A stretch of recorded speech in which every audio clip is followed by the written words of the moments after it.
You've been hiding in the shadows way too long.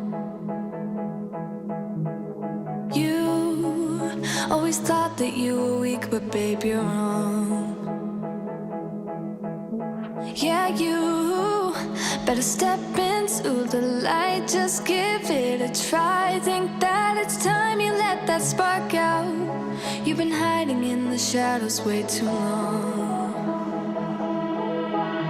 And who cares if you might mess it up? You're stronger than the others think. And who cares if you might mess it up? Go ahead and shine, darling. Go ahead and shine, my dear. 'Cause who cares if you might mess it up? Just shine. You shouldn't doubt yourself, 'cause you're a work of art. You should know that you are perfect with those flaws. Yeah, you better step into the light, just give it a try. Know that it's time you let that spark out. You've been hiding in the shadows way too long. And who cares if you might mess it up? You're stronger than the others think. And who cares if you might mess it up? Go ahead and shine, darling. Go ahead and shine, my dear. 'Cause who cares if you might mess it up? Just shine, shine, darling. Go ahead and shine, my dear. 'Cause who cares if you might mess it up? Just shine.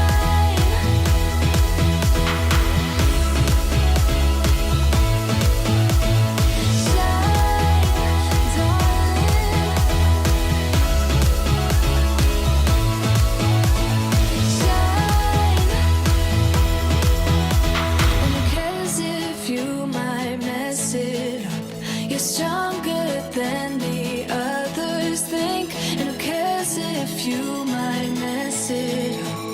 Shine. Go ahead and shine, darling. Go ahead and shine, my dear. 'Cause who cares if you might mess it up? Just shine, shine, darling. Go ahead and shine, my dear. 'Cause who cares if you might mess it up? Just shine.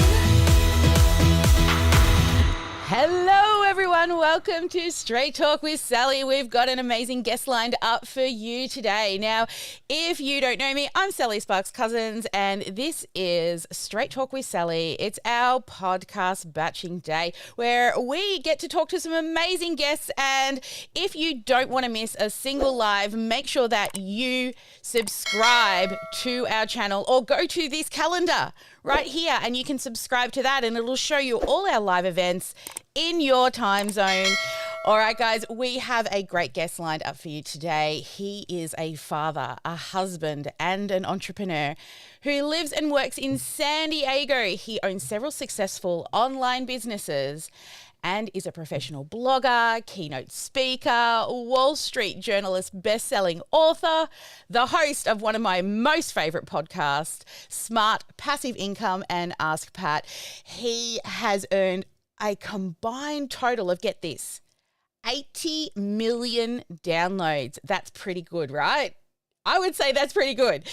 He's got multiple awards and featured in publications like New York Times and Forbes, and he's an advisor for ConvertKit, Circle, and lots of other companies. And I have to say, he is my mentor.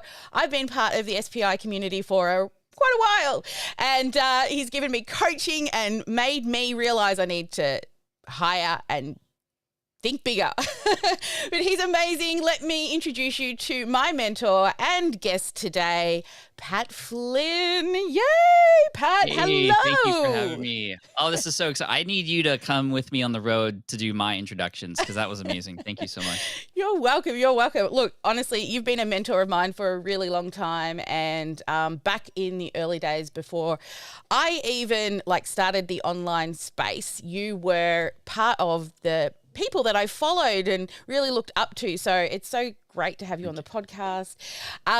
Before we get stuck into today's topic, I would love for you to share with the audience, what have you done? Why do you do what it is that you do? What brought you to this point in your sort of life and business? I grew up wanting to follow the path that my parents set out for me, the American dream, the get a good job and retire happy kind of thing. And I was on that path, right? I did very good in school. I went to a very prestigious college. I got a great job as an architect, and I was doing everything that I was supposed to do. And then in 2008, my boss calls me into his office and he tells me that I'm no longer going to have my job. And I went through a small state of depression there because I really thought I did everything the way I was supposed to. And yet I still got let go from my job. So it was at that point that I started to explore and see what other possibilities there were for me out there. And that's where I discovered the online space and started doing a little bit of online business. And my first online business back then to make ends meet was to help people pass an architectural exam. And I did that and it became very successful. And it really showed me that there were so many opportunities out there that were always there for me. I just didn't know. And I'm looking back now and I'm very grateful that I got let go. And so what I do now, because a lot of people were asking me how I was able to succeed with that architecture business, which is still up and running today. This was Wow. 15 years ago that happened. It was just insane to think because that's how long I've been doing this now. I help people through examples. I lead by example and I show people how I do what I did, or I build new things and show people the honest truth about them, what is going well, what is not going well, so that other people can see that they have the skills that you have, a talent that you have, experience that could be shared and monetized authentically out there in the online space. Because there are people who need you, not just like that information, but they need you to step up and help them. And I think we all have that ability to do that in our own special way, whether it is on a podcast or on video or through writing or through books or what have you. It's just going to take some time and a little bit of guidance to find your way. And that's what I'm here to help do. My team and I, we're here to help you achieve your dreams and get you a little bit closer to where you want to be in life. Well, you've definitely been a big part of helping me achieve my dreams by, like you said, leading by example.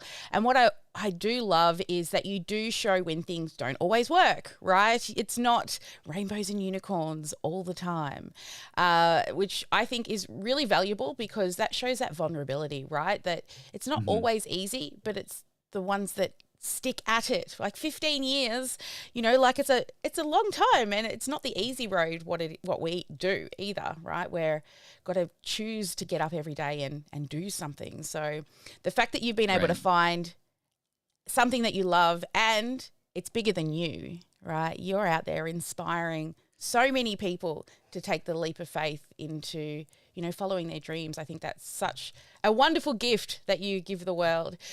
Look, today's episode is about brand and leveling up your brand. So I would love, because you've definitely built yourself an amazing brand. Like whenever I talk about you to, people, they already know who you are. So you've got a well-established brand. What do you think is one of the key essential tools that's really help you to grow and expand your brand? When we think of brand initially, or when you're a beginner, you might think of brand is what your logo looks like, right? Or the name of your website, or the way that your business card looks. I mean, those are branding elements and those are marketing elements. But to me, a brand is what people say and how people think about your brand and how people share your brand with others when you are not there, right? And that encompasses a feeling. That encompasses more than just what it is that you're creating, but how you're creating it, and mostly how you're making a person feel with what it is that you do. And you can do anything from teaching people how to go fishing, to helping a person learn how to build a business, to helping a person learn how to raise a child or potty train, anything. You can still have people feel like they either have a great experience with your brand or not so great experience with your brand. And I obviously want to help people create that great experience. I, in fact, wrote an entire book about helping to create experiences underneath your brand through building super fans. And super fans are really key. And that's an amazing tool that you can use, because what happens is when you build for the super fan, meaning not just the person who comes across your brand, reads your thing, and then leaves, but the person who not only just doesn't come back to read more, and not only the person who just also becomes a customer, but the person who takes that experience with your brand and then shares it with others. The person who has that experience with your brand and will defend your brand from the trolls and the haters that are out there. The person who has that experience with your brand who will wave your flag high and represent your brand because you've done so much for them. And when you can build for those experiences, so many things happen. And the beauty of this is you don't need 1 million subscribers. You don't need 1 million followers or 1 million views or listens on your podcast. The way that I love to think about it is based off an article that I actually read in my early days of entrepreneurship called 1,000 True Fans. This article, this thesis actually was the backbone behind Superfans. And it was written by a man named Kevin Kelly. He basically said that, whether you are an artist, an entrepreneur, a musician, you don't need a blockbuster hit in order to succeed. You just need to help 1,000 people, 1,000 true fans, those super fans. If you're a musician, these are the people who are going to, drive 8 hours to listen to your set and then wait for you backstage just to take a picture, right? And the equivalent of that in business is a person who you come out with a new product. They're not even going to read your sales page. They're going to go and buy your product, right? Those are the super fans. If you get 1,000 of those, and imagine 1,000 of them paying $100 a year to get access to your art, your creative, your work, whatever it is it might be. I mean, that's less than $10 a month, which is on the low end for like a super fan. Yeah. That's a 6-figure business, right? 100 times 1,000 people. So let's focus on the experiences for those few people who are with us already. And this is where those of you who have smaller brands have a huge advantage, because you can have a little bit more time with the people who are there. You can get even more personalized with them. And that's where those 1,000 fans can come from. And when there are 1,000 fans who follow you, I mean, those numbers multiply quite quickly because they want to share that with everybody else. I like that it's about that exponential growth, or, the dropping a rock in the middle and it ripples on out through those 1,000. Yeah. You then get to expand beyond that. And that kind of speaks to one of our huge, visions for our business, is to transform the lives of 33 million people. Now, it's not because I'm going to have 33 million clients, right? It's those, like you said, super fans of that go out and spread the word and stand up for you. And yeah, I mean, and the bigger you get haters, right? Like you do. You do. I have some haters too. Right? Those. That's a hard thing too. I mean, that can stop you in your tracks. It almost stopped me. I had a person get this. This was in 2013. I was, 5 years into my business. Things were rolling. And a person left a really hateful comment on my blog. And it was 300, 500 words in length. It was a lot of nasty words. They were calling me a con artist. They were saying that I didn't deserve the success I had, that it was all fake. And, I knew that was just like, okay, just delete it. This is, why are you writing this in my blog? This is like, get out of my house.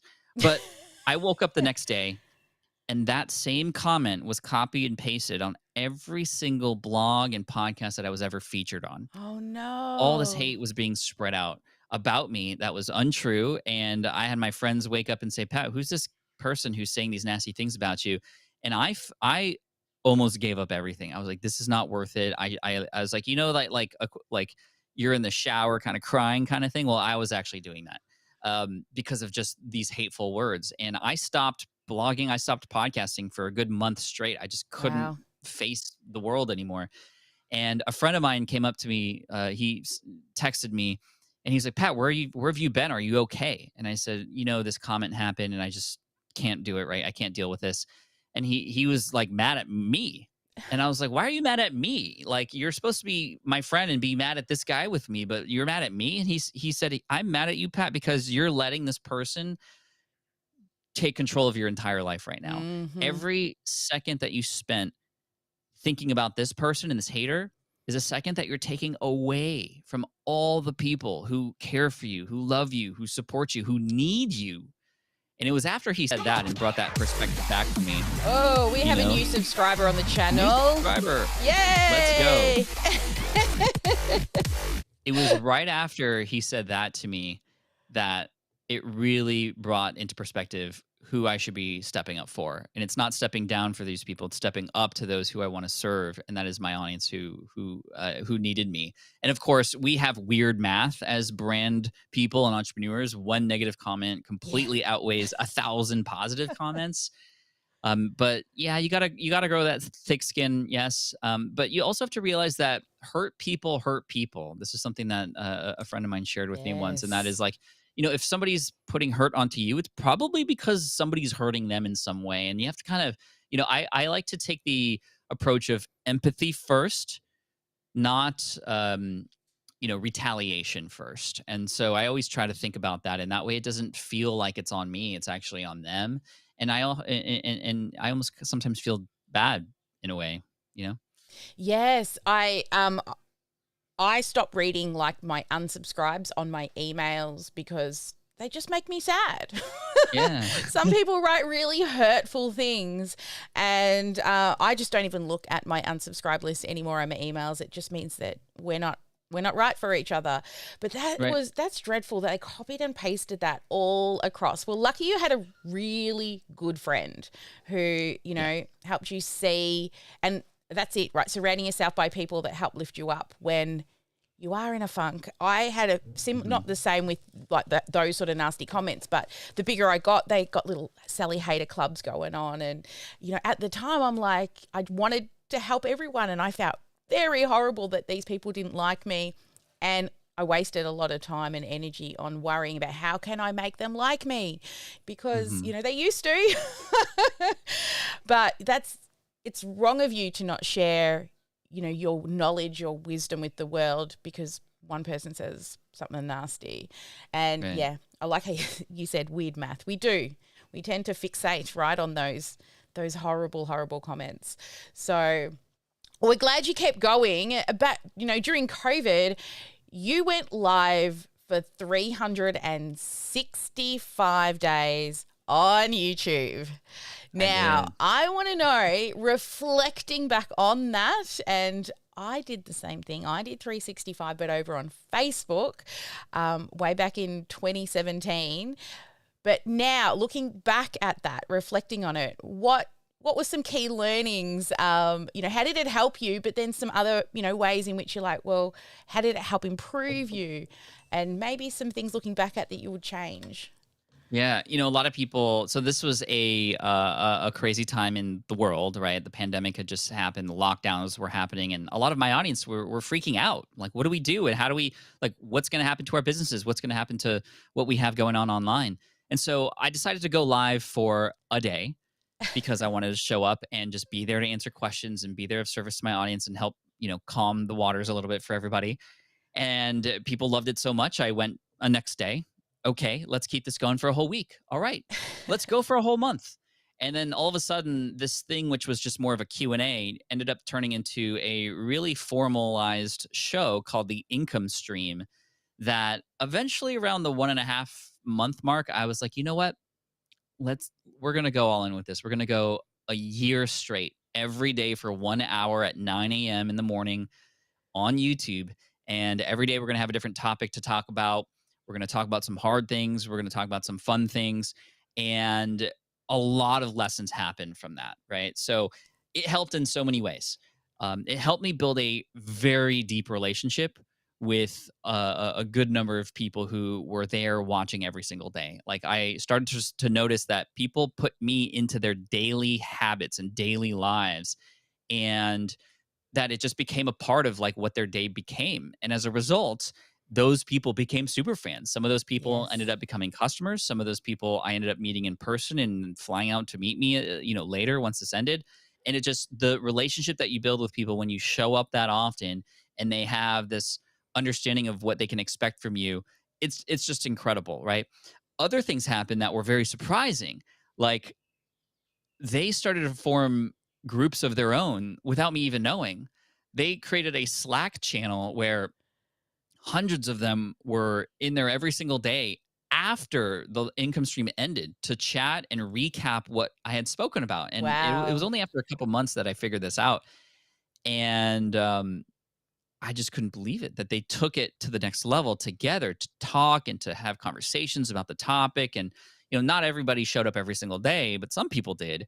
And that was just an amazing thing because we as creators, we can oftentimes facilitate and create those moments for our audience to come together. And that's huge for your brand. They were doing it on their own. I didn't even know, which was really cool. Um, I didn't realize how hard it would be to end either. So after 365 days, it became like a family. And Yeah. I did have to put it to an end because I had other things that I needed to focus my time on. But it like, I mean, I can remember every person's name. I can remember their jobs, what they were doing, their businesses, just because we got to know each other that well. Um, the other thing that was surprising was it didn't grow my YouTube channel like many people thought it would. A Yeah. daily stream that everybody knew was valuable did not grow as much as my pre-recorded videos were helping my channel grow. Now, Mm.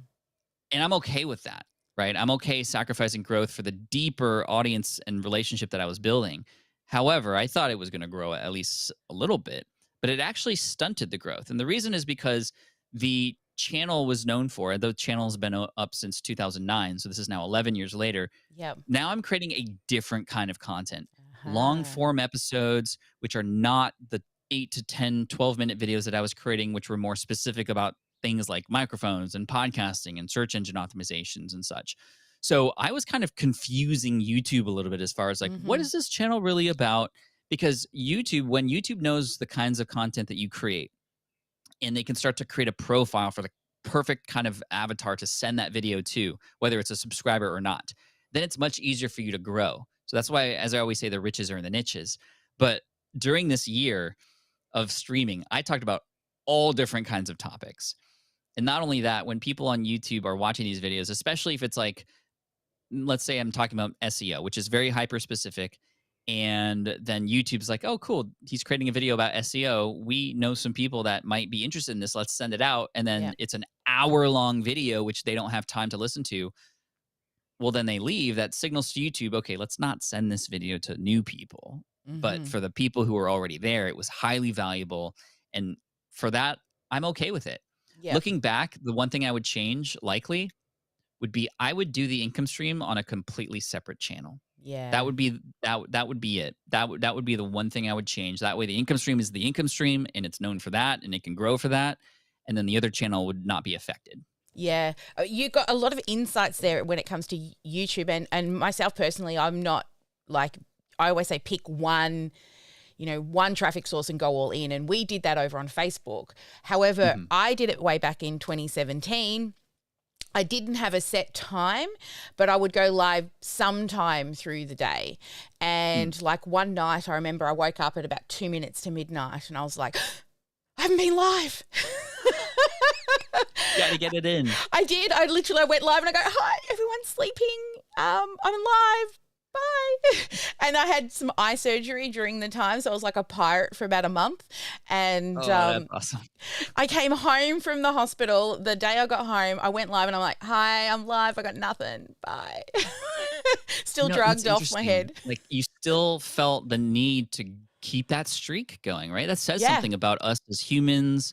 And for those of us who are trying to reach a goal, like creating little micro gamification situations like that are really valuable if they do support the goals that you want. So, I mean, that just shows you that we are driven to keep Yeah. those streaks going and those goals that we set out and share with people. Yeah, look, if there's a leaderboard or a number to hit, I'm on it. Oh, you and me are fighting for that top spot, I bet. 100%, 100%. But we actually did have growth. So we went from 2,000 followers when I started to 70,000 by the end of the 12 months. But that was That's back amazing. when your business page would be on like the news feed. So The it business would, page. yeah, now you got to Rest pay in to peace. play. So no, it grew our audience. It didn't necessarily grow the bank account as much as the following, but I, again, same as you, learned a lot of, and my family. Oh my goodness, to this day, if I pick up my phone, they still run. because they don't want to be on camera. They like their privacy. And, you know, at the beginning, they like to help. Even my husband was teaching how to do coffee good. And then 6 months in, they didn't want anything to do with it anymore. So I can't even take photos this day without them running thinking, oh, is she going live? Oh, dear. So I think that, I mean, you play with a lot of software and tech gear and all of the things to, you know, make a business, because what we do, it needs tech and resources to really survive. Like, a lot of people think, oh, you can start this online space with, you know, not great tech, which you can, but you're always scaling and upscaling and having to learn new tech. What would you say? Because we've got our tech stack that, you know, is our go-to stack. What's your tech stack that is, you know, the things your business couldn't live without? Yeah, I mean, I think for anybody who's getting into this, you know, you could buy everything under the sun and have access to what you need. I think it's important to know what your goals are, and then you reverse engineer from there. What are the tools that could support us to get to these goals, right? So for us at SPI Media right now, a big thing that we're focusing on is community.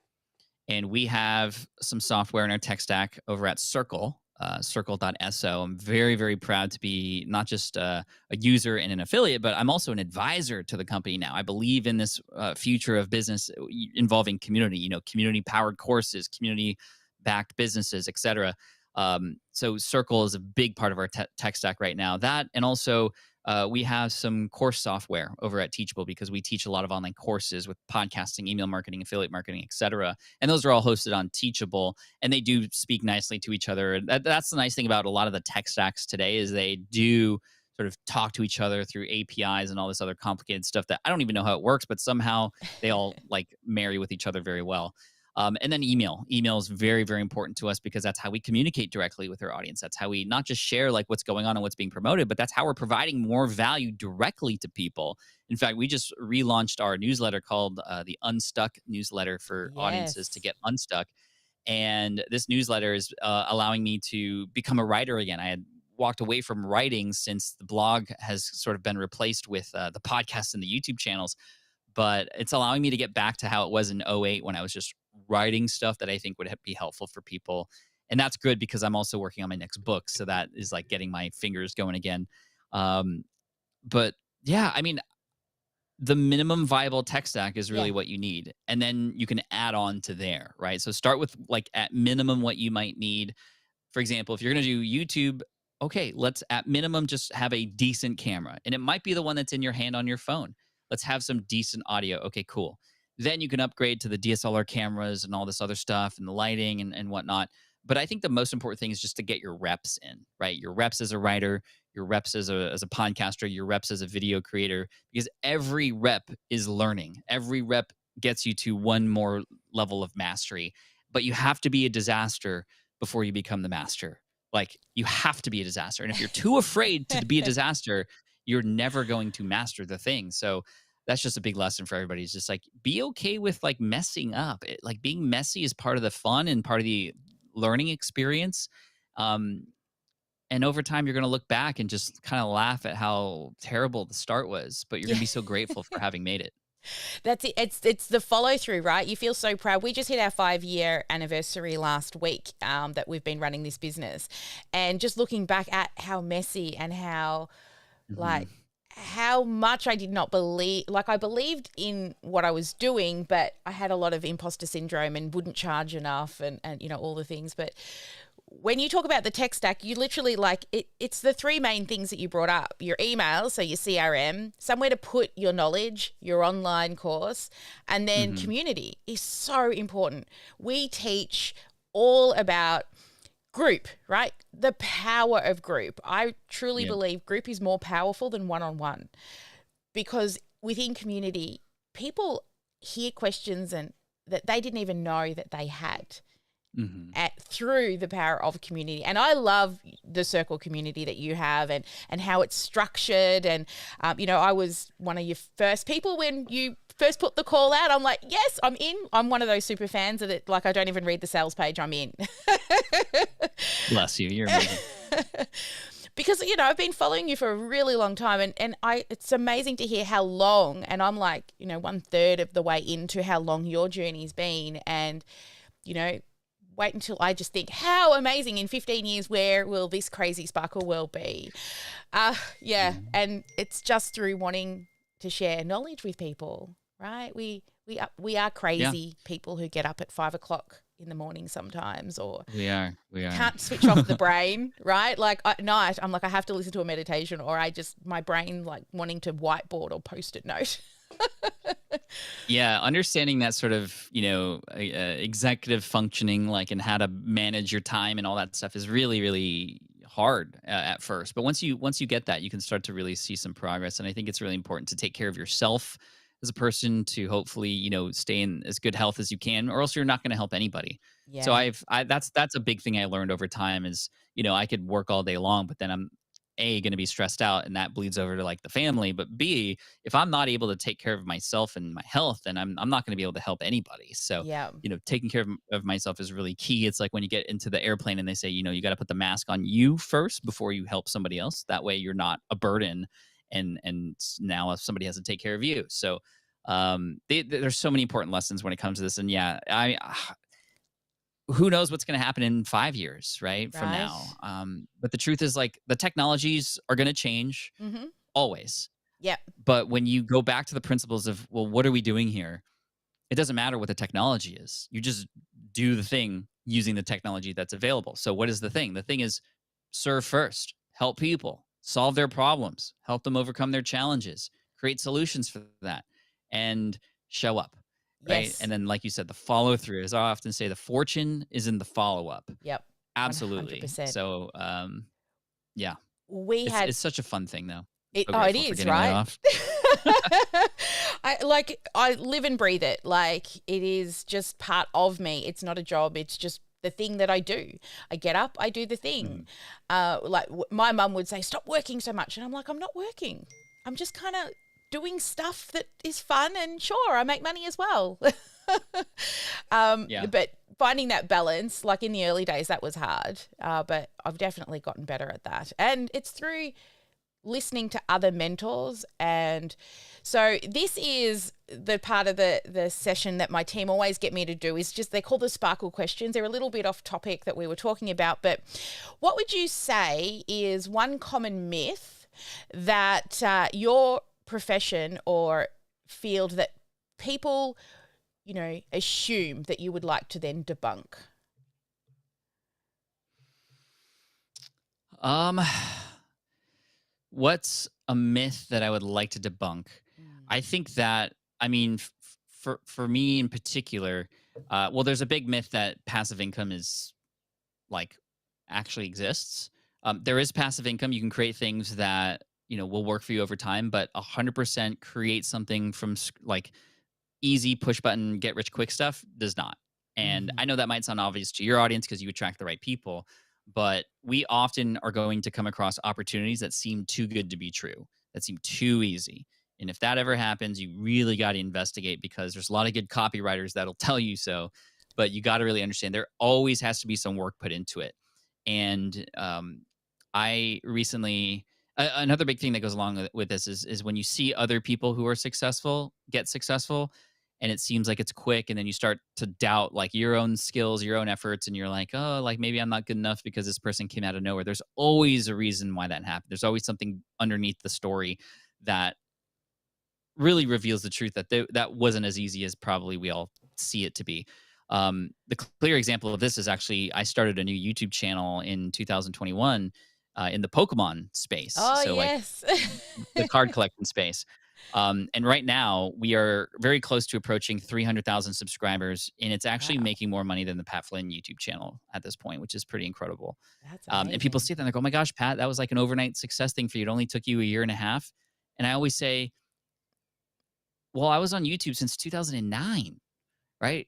I just happened to create this channel in year like 11.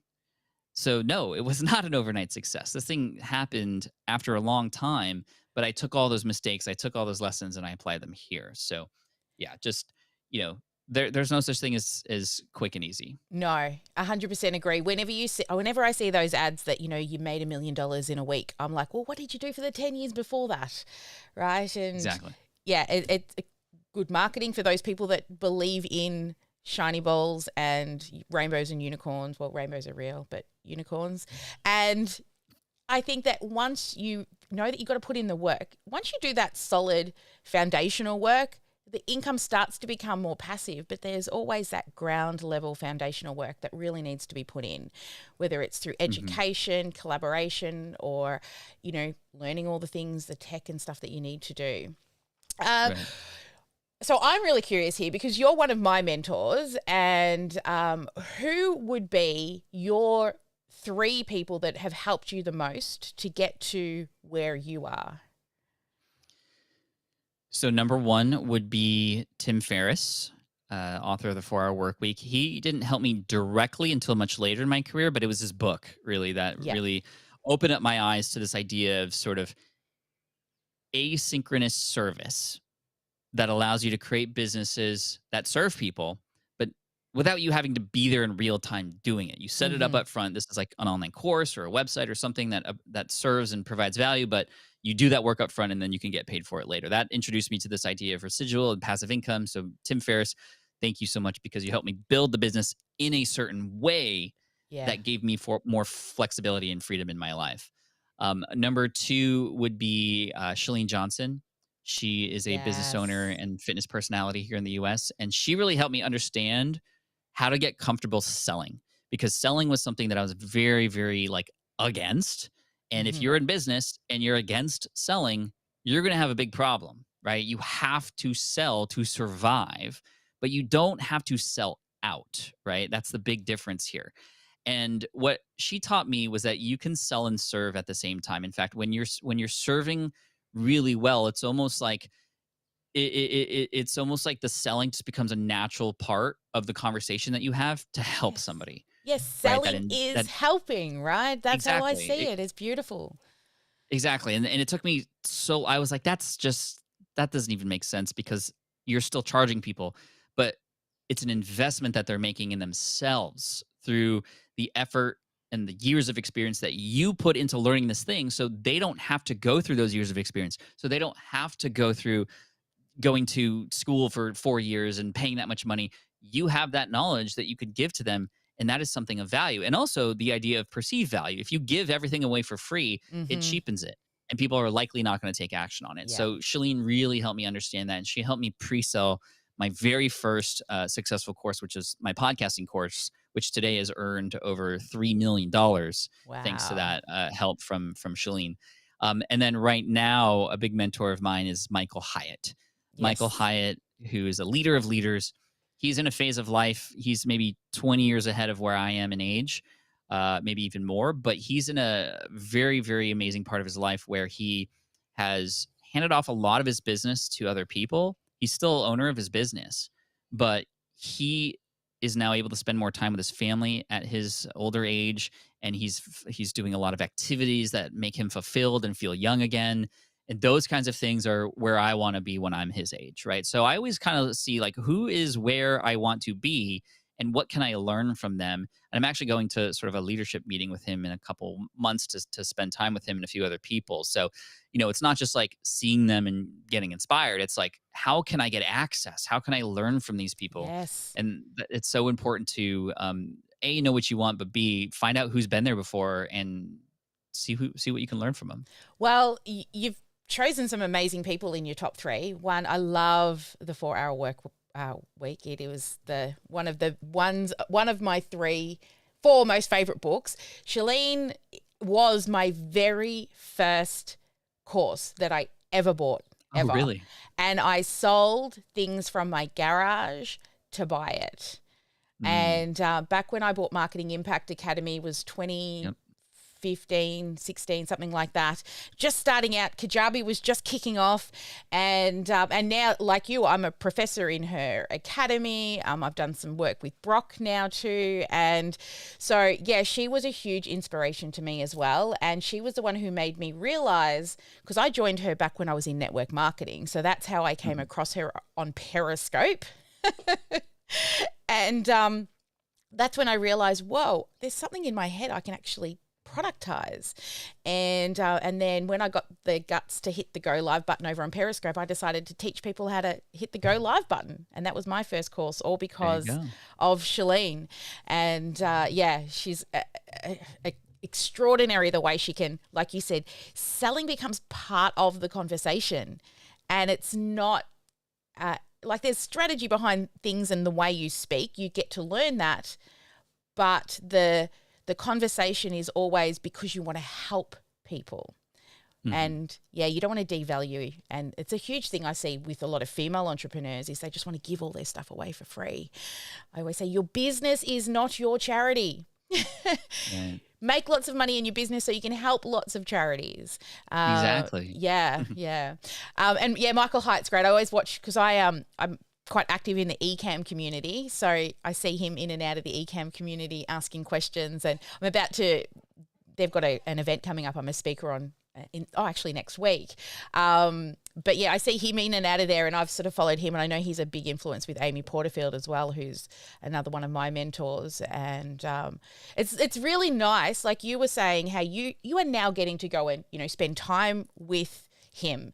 And I think back when I started, I had pictures of like Shalene and Amy and you and another woman, Valerie Burton, on a pretend book cover of all these people I would interview one day. And look, now I do. Here we are, right? And the same, I got to interview Amy, and it's amazing when you stay around. And this is the thing, we've supported each other's communities. Like I'm in there. Yep. I run training in Shalene's communities at least once or twice a year. I'm always supporting Amy and their community as well. And it's partnerships with purpose, right? It's helping other people's, because we all teach marketing, but the world's big enough for us all to be successful, right? Yeah, absolutely. I mean, we could consider each other competitors if we wanted to, but we don't. No. Right? We know we could, but we don't, because we're partners. We're collaborators. We can complement each other. We're all here to help the same people. So let's all get together and help the same people. And it's like, a lot of us, when we first start out in this space, we think we're at like a poker table, right? We all have a certain amount of chips. And if she's winning chips, that means I'm probably losing chips because there's only a certain number of chips available. That's not how it is. It is not. We have chips, and more chips can come, and we can all help each other's chips. And you might need some chips. Cool. I'm going to give them to you, knowing I'll probably get them back sometime. And that's the world of abundance that, we want to believe we are in. And when you believe that, and when you practice that, you attract the right people, and you can win together. Everybody can win. And that's kind of marketing I love. Yeah, that's it. All that abundance mindset that, we could teach the same thing, but you just say it in a particular way that resonates with somebody that could change their life. And I could have been saying the same thing on repeat over and over again, right? Yes, partnerships with purpose. Exactly. That's, I think, is so important to find those people that have that abundance mindset and, I think really complement each other really well. Now, my team, like I've got this, they have questions that they write for me, and Mara always flashes this one on my sheet to make sure I never forget it.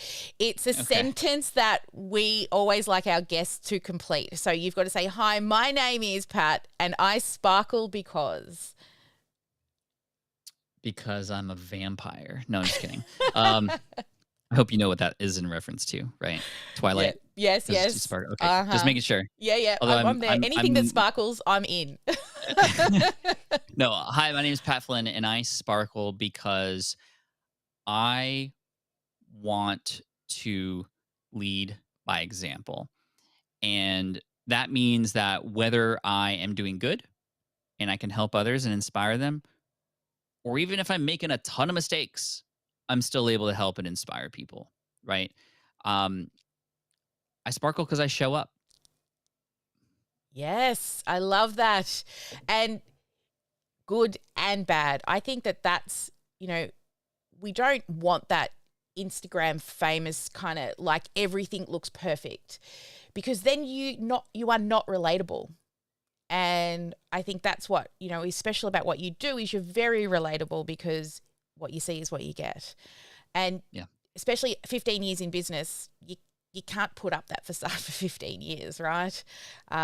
It's just it's not impossible. And then, you know, how are you going to get your fan club and your, you know, super fans, because they wouldn't be real if you're putting up that facade. So, yes, Ma says she loves it. I remembered the question. That's my podcast manager. She always makes sure I ask, because I went a whole batching day and I forgot until the last episode to actually ask them to say that question. And so now she's always like flashing on my screen, making sure I don't forget. Pat, it's been an absolute pleasure having you. Now, for anyone who would like to know more about you, where would you like to tell them to go and check out what it is that you do?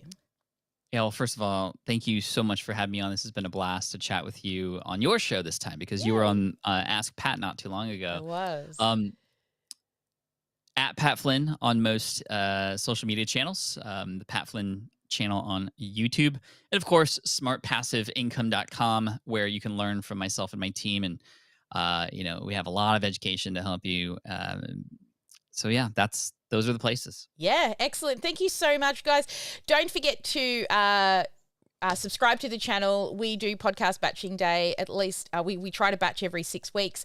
But today we were graced by the amazing Pat Flynn, one of my mentors, and an absolute pleasure to have you on the show. Thank you so much, Pat. As always, guys, never let anyone dull your sparkle, and make sure you get at least one income producing activity done each and every day. And I'll see you on the next live.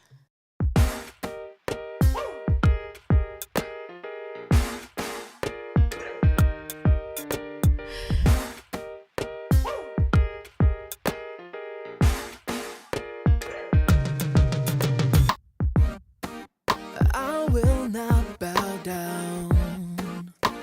Keep putting me off, I'm not gonna change my mind. You're headstrong, full